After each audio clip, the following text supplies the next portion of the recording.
It's like what's in front of me is a bit of nebulous mist, but I know what's behind that nebulous mist is amazing. A lot of people would say my Oprah show years would be my glory days, but no, there's something that feels the most like home ever.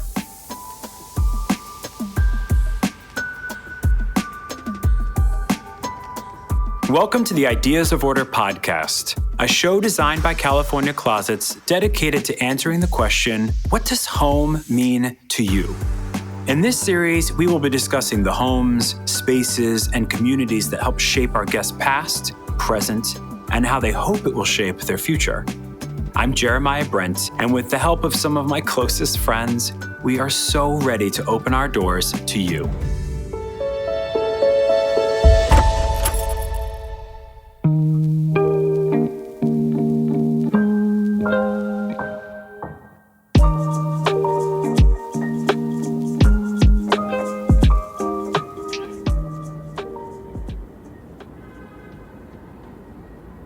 The journey of self-discovery and personal actualization is never a straightforward one.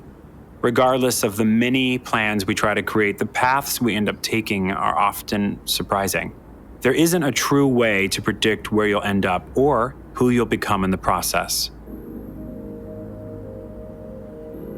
Throughout this unpredictable journey, how do you continue to celebrate the person that you are and the person that you're becoming? How do you stay rooted in the present yet flexible enough to embrace the future? On today's episode of Ideas of Order, I'm joined by someone whose reputation for empowering lives around the world precedes her. From groundbreaking guidance for life-changing strategies on discovering the most nourishing version of yourself to being called the visionary behind the visionary when working for Oprah Winfrey, my guest today has been named one of Fast Company's 100 most creative people in business, listed on the Hollywood Reporter's Women in Entertainment Power 100, and a Feminist Press Power Award winner. She was the former and final executive producer of The Oprah Winfrey Show, former co-president of OWN and Harpo Productions, co-host of the podcast The Sheri and Nancy Show, and author of the Amazon Editor's Choice for Best Memoir. Without further ado, please join me in welcoming my iconic and brilliant friend, Sheri Salata. Hi, everyone. Sheri Salata, we're doing a podcast. We are!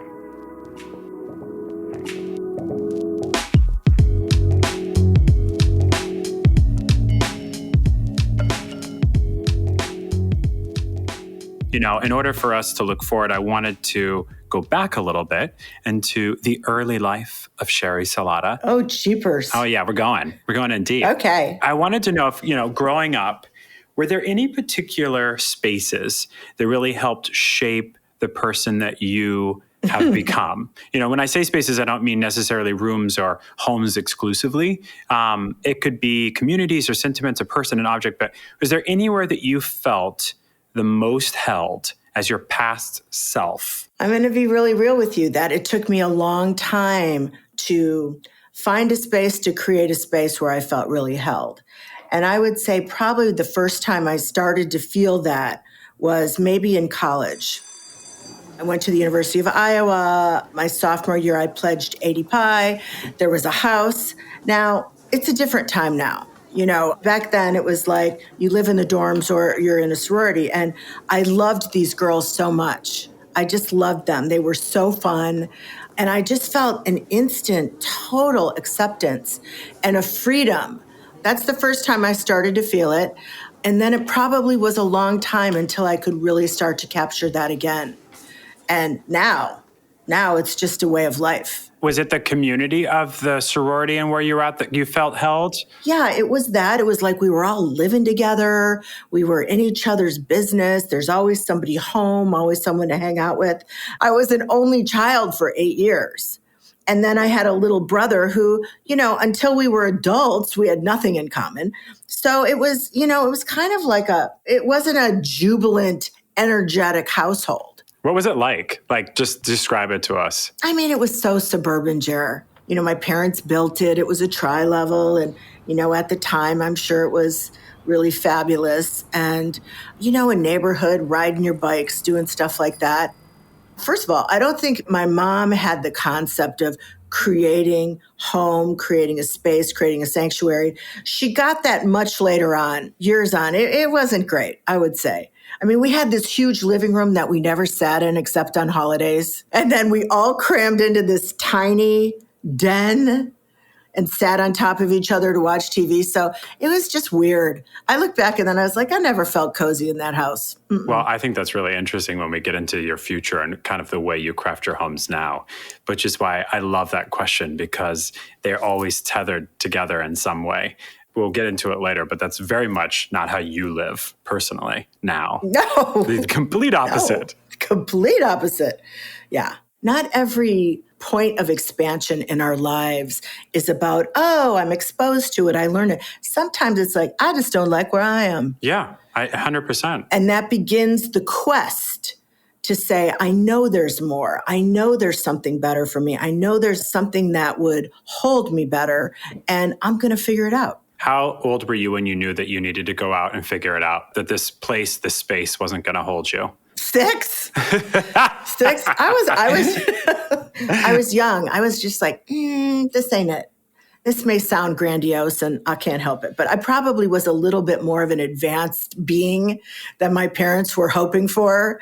I was a bit of a spiritual handful. I was like, what is this? What is this church? Why is there no happiness? Why are you sad all the time? Why are you never home? Like, it was definitely the time. I grew up in the 60s, and my dad, God love him, he'd come home and it was like, don't bother Dad. He had a hard day at work. Now I've been working for like 4 decades. And I'm like, you didn't have no hard day at work. You don't know from hard, sitting at a desk and coming home at 5 o'clock. I know. So it just was a different time. My mom was the family servant. I was like, oh, that looks terrible. And it just was a different time. And I was a misfit for that time. I rocked my little doll babies, and I liked to play kitchen and grocery store and stuff, but it was like, I don't want that to be my job. So it was like, I don't really like this. I get that. So you leave home between the ages of, 21 and 35. What did your journey towards, the career of your dreams look like? How did you stumble into this path that you've been, that now you own? But yes, right. Well, a stumble. It was more like a trek across the barren desert. I had every job.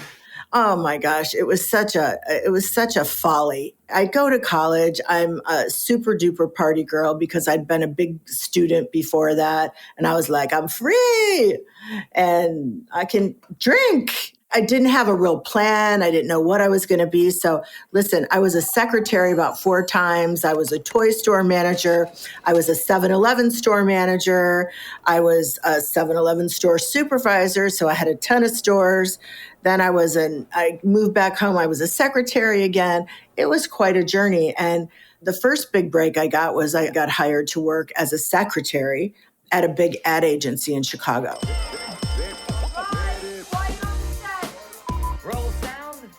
I was taught to produce, and quickly I was like, oh, this is cool. I really like this. I liked it for about 6 years, and then I was like, it's hairspray. I'm not sure I want to devote my life to the shooting of highlight and hold hairspray. And I saw that Oprah Winfrey show going on across the river in Chicago. And I thought, that might be for me. That feels like me. And they rejected me. They're like, you are not what we're looking for, because timing's everything.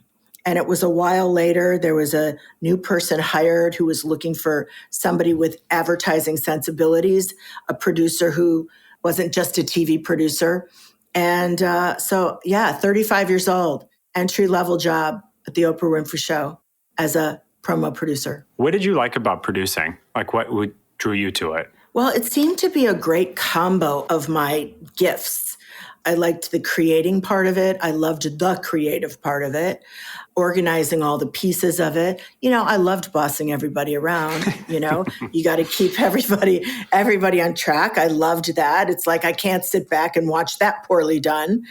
So all of those things came together, and it just felt like I could look back on my life and see, oh, like, when I'm at 7-Eleven leading the manager's big sing-along talent show and, I'm making my cousins line up for rehearsal for our latest show or skit. It just was like, oh, yeah, this is me. Producing is me. I'm a producer. That's so funny. You've probably been producing since you were 6 years old. Oh, easily. As soon as I had a cousin younger than me, it was like, get in line. We've got rehearsal. 10 minutes. Clear your schedule.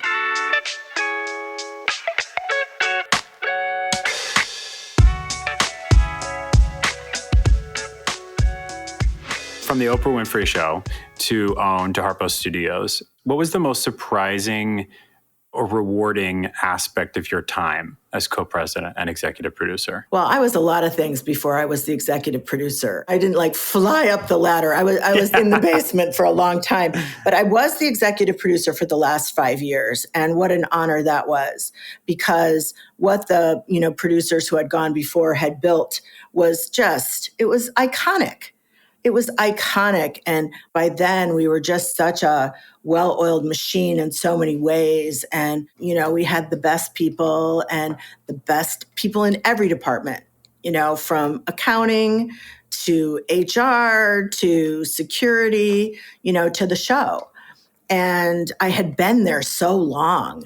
It was a bit of a surprise when she made me executive producer, but what an honor of a lifetime. Like nonstop, right? Oh, it was hard, Jer. People think it's just a show. It's just, oh my gosh, it was so hard.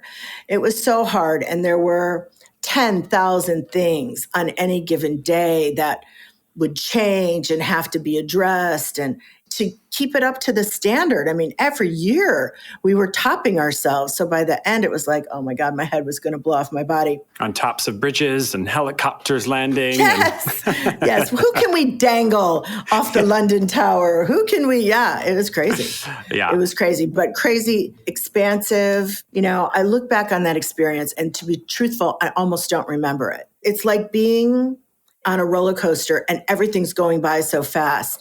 I almost don't remember it, but I do know this, that 20 years gave me the foundation for everything that has come after. It wasn't the final thing. It was almost the intro to everything that I would do after. And it gave me this spiritual foundation, this perspective, this exposure that I will always say changed the trajectory of my life for sure. Oh, so many people feel the same way. It was one of the best and easiest places to learn, in the safety of your living room. I was wondering, as you're talking through, that first sense of a space that tethered you in the community around college and sorority, was it similar when you were working there? Was it the same type of community and closeness? Because you're working with somebody that long, those people all day long, was that community strong and everybody behind the scenes? Yeah, it was. It's like you're just in this thing that's coming at you all the time. So I think anybody who's worked in production on movies or anything, when it's go time and it's really fun and hilarious and hard and scary and really rewarding, it's all the things. Was there an interview or something that you produced that you'll always look back on with pride, or something that really changed or affected you? Of course. There was almost 2 or 3 days couldn't go by without some point of pride, like, wow, that was amazing. Wow, that's really going to make a difference. One of the things that's most memorable for me, because I was the executive producer at the time, is probably the farewell, the United Center. Oprah Winfrey, today you are surrounded by nothing but love. So let's get this party started, Oprah. That was a Megillah. Yeah. We're putting on a big, huge hootenanny. And meanwhile, back at the studio doing regular shows. That was, woo. I met you, I feel like that last season, because you were living in Chicago, and I went to your house the first time in Chicago, and we had tequila at the bar in the kitchen. That was a great house. Describe it to everybody who's not seen it. Yeah, it was a vintage condo on the lakefront, and all the rooms faced the lake. But I had walked into this thing, and it was kind of a mess. It was like hadn't been touched in 50 years. And I was like, oh, wow, this could be really great. And so my friend, I had like a contractor who had only redone kitchens. And now he's doing, a 3,800 square foot vintage apartment. But I'm like, you can do it. Ken, you can do it. Come on. And so my friend and the contractor, off they went. And I loved that house. Before I moved to LA full time, Jared, I thought about keeping it because by then, my salary had increased. And I'm like, you could keep this house, Sheri. And this could be your Chicago place. But sometimes you got to move on. You can't hold on to everything in your life. It's time to let it go. It's time to let somebody else love it like you've loved it. So I did. I sold it and I let it go. Did you ever regret it? Nope. Oh, I love that. Because I know I'm right about that thing. My life wasn't going to be in Chicago. And when I go and see my dad or my cousins, I'm not downtown in the city. Everybody lives up in the suburbs. So my life wasn't going to be there. So I continue to find that to be true, that we're not trained. We don't get a lot of training in endings and coming to completion. So I find in the middle of life and a little long past that I've got to train myself to come to completion on things.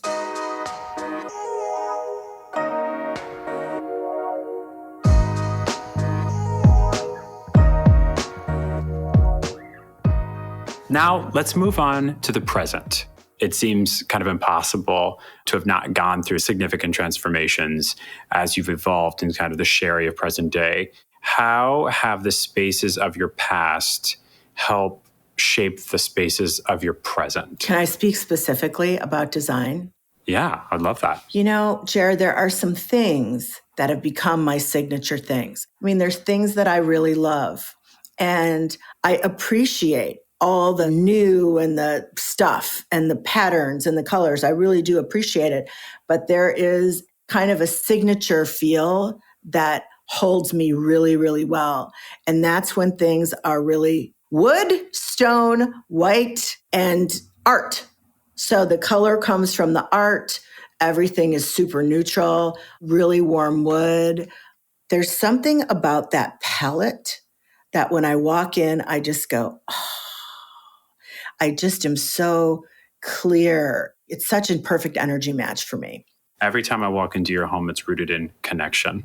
The sofas are seated in a way where people can pull up and you can pull a chair up. Everything is around these little moments that you have throughout your day that you celebrate. Yes, you are right. My life and my homes, my spaces, wherever they may be, I flood them with ritual and ceremony because I need to remind myself how sacred this life experience is. When you were writing The Beautiful No, was there a space? What did your space look like when you were writing throughout that process? The space where I wrote The Beautiful No was the space you and Nate designed for me in Los Feliz in Los Angeles. That beautiful 1926 house, Cecil B. DeMille's old estate. I think it was his carriage house. It was so beautiful.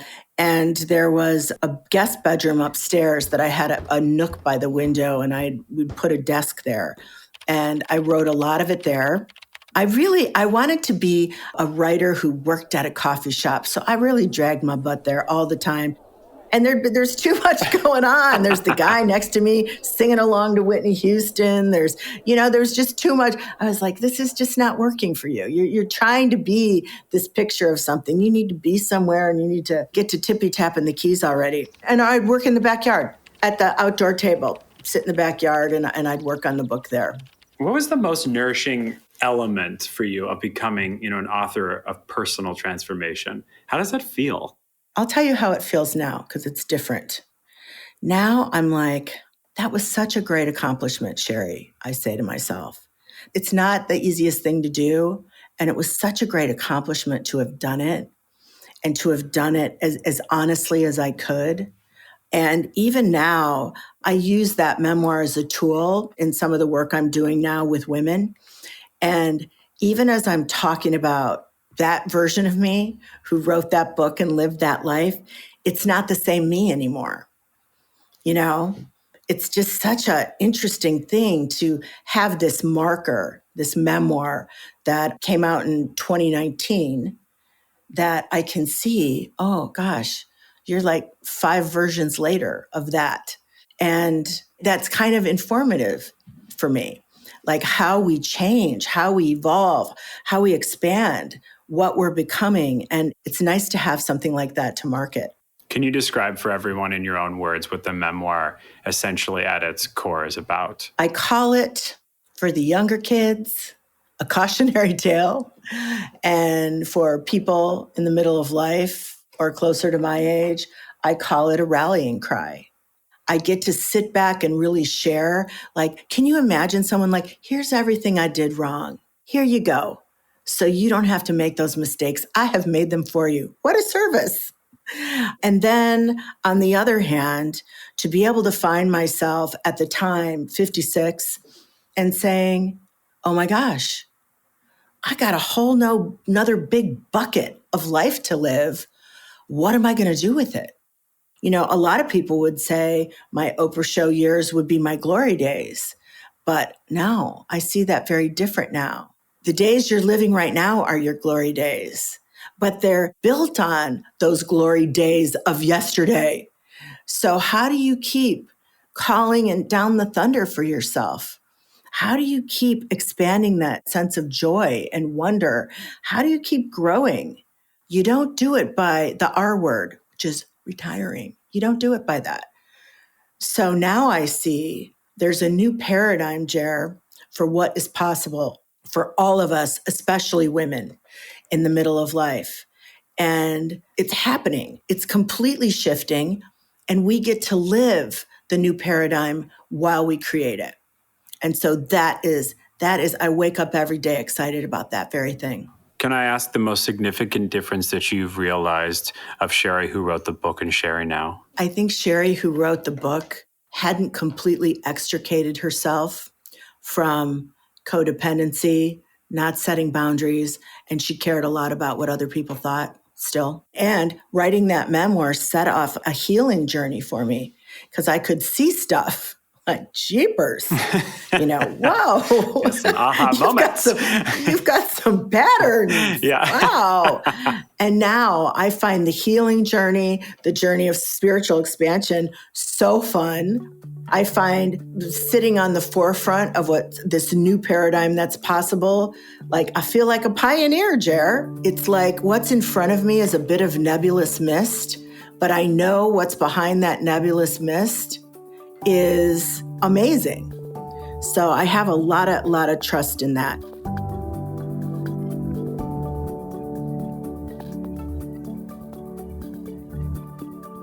I know that you have, throughout your career, that you've adapted several skill sets for keeping yourself grounded.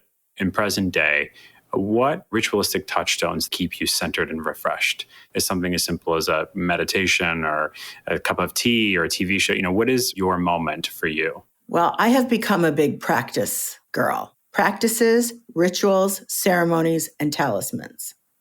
All those things. Because the more of the mystical I bring into my daily life, the more magical and mystical it feels. So like you, get up, I light my candle. I mean, I've slept over your house, so I know how you start. I do a morning ceremony. You do a morning ceremony. You set the house for the day. You get the lighting right. You get your candles done. I have my grounding incense going. And then I have a few touch points throughout the day. Even if it's just stopping, putting my hands on my heart, taking a few deep breaths, looking outside at the window, going outside. And then I usually do a nighttime ceremony, like I call it turn down service. So just like when you're at a fancy hotel, you come back from dinner, the bed is turned down. I do that for myself. Turn everything down, close the taffeta curtains, get everything ready, get my little scents going. And then I leave that. I do it about 90 minutes before I'm going to bed. That's so smart. I should do that. I know. You'd like that one.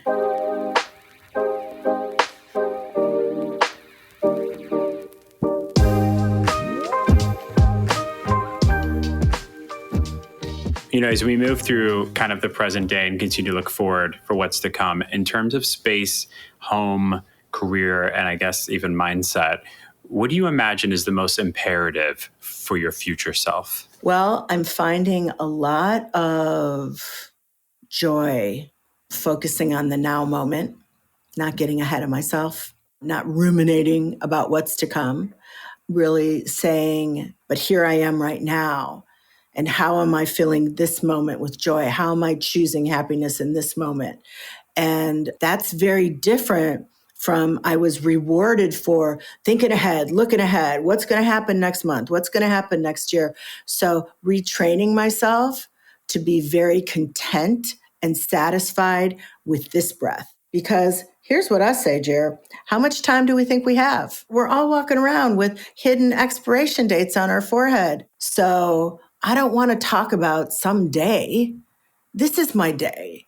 And I want to be in the now and this day and relishing this day and loving this day. And I'm having so many fantastic opportunities to practice that because, as you know, which I've not said publicly, I'm moving again. So I'm moving to Georgia. I tell you, somebody sent me a website and I looked at the website and I said, this is the end of November. I'm moving there. I'm supposed to live there. I went for a visit in January, spent 2 days, bought a property, and I'm building a house. I'm in that process right now. Describe for everybody what it was about where you're moving that you fell in love with. It's founded and dedicated this area on community, wellness, and it's a little witchy in a way. And by that, I mean 70% of it is protected forest. It's hill country just outside of Atlanta. It's close to an airport. And it has the opportunity for me to live this next version of my life, even more small town, even more villagey, more opportunities to kind of commune with nature. There's something about the promise of it that just is intersecting with where I'm at right now. This might be my last primary residence. And I kind of delight in that.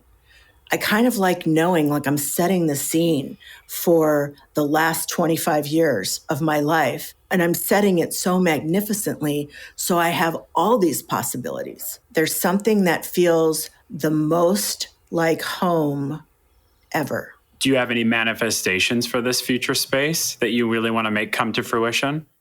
Jer, I'm going to have a horse. And his name is Steve. And I don't know if I'll ever ride Steve, but he needs a home. And they have a stables, a beautiful stables. I'm going to have, yes, I'm going to have a horse son. Yeah, I feel like great love is waiting for me there. Great love. Where did the dream of Steve come from, the horse? A really good friend of mine just moved from Georgia. You know, they've had this horse in the family for 17 years. It's time for them to have another horse, but they only want it to go to a good home. And I'm like, I'll take Steve because I have a beautiful stables where I'm moving to. Read books together and go for walks together. And we're not going to be like jumping or anything like that. We're going to be friends. I love that. Steve is going to be a very, very lucky guy. Yes, he is.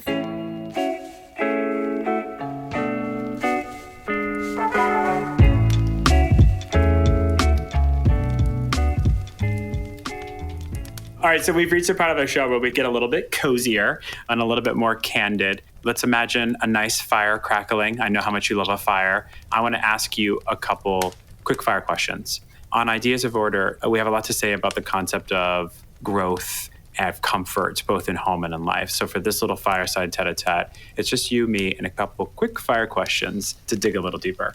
Okay, ready? Okay. What has home taught you? My worthiness. What is the most surprising space you've ever loved? I love my car. You know, I used to be of the mindset where every 4 years, new car. It feels a little vintage. It's a 2011 Range Rover. It's British Racing green, you know, with a camel interior. And I just get in it and it feels a little luxe, but it feels a little like worn. You know, it isn't brand spanking new. It's nice. When do you feel the most at home? You know, just being cozy, puppies, friends I really like, maybe a glass of wine, maybe a little board of some sort, some laughs, like belly laughs, and good lighting. The most important ingredient.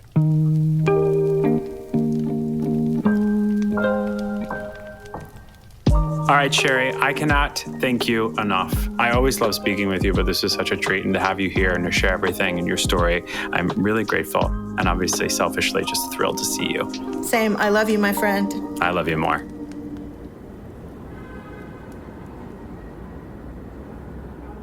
As I continue to learn the balance of acknowledging what is simultaneously with what could be, I find myself grounded by the practice of taking it one day at a time. Life is truly about being present and mindful. Here's to living every day with intentionality. In our work, in our relationships, in our homes, celebrate what life has to offer each day, with the knowing that this practice will lead to where you're meant to be. Join me on our next episode where I chat with writer, producer, and actor of the acclaimed series Schitt's Creek and 12 Monkeys, Emily Hampshire, on inhabiting the character space and feeling most at home in a suitcase. For more Ideas of Order, please visit ideasoforder.com or californiaclosets.com. Guys, I'm Jeremiah Brent, and thank you again for being here today. We'll see you again soon.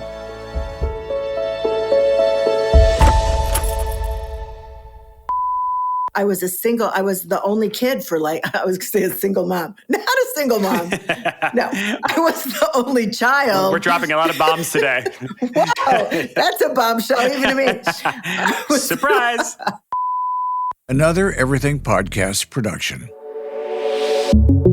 Visit everythingpodcast.com. Subscribe wherever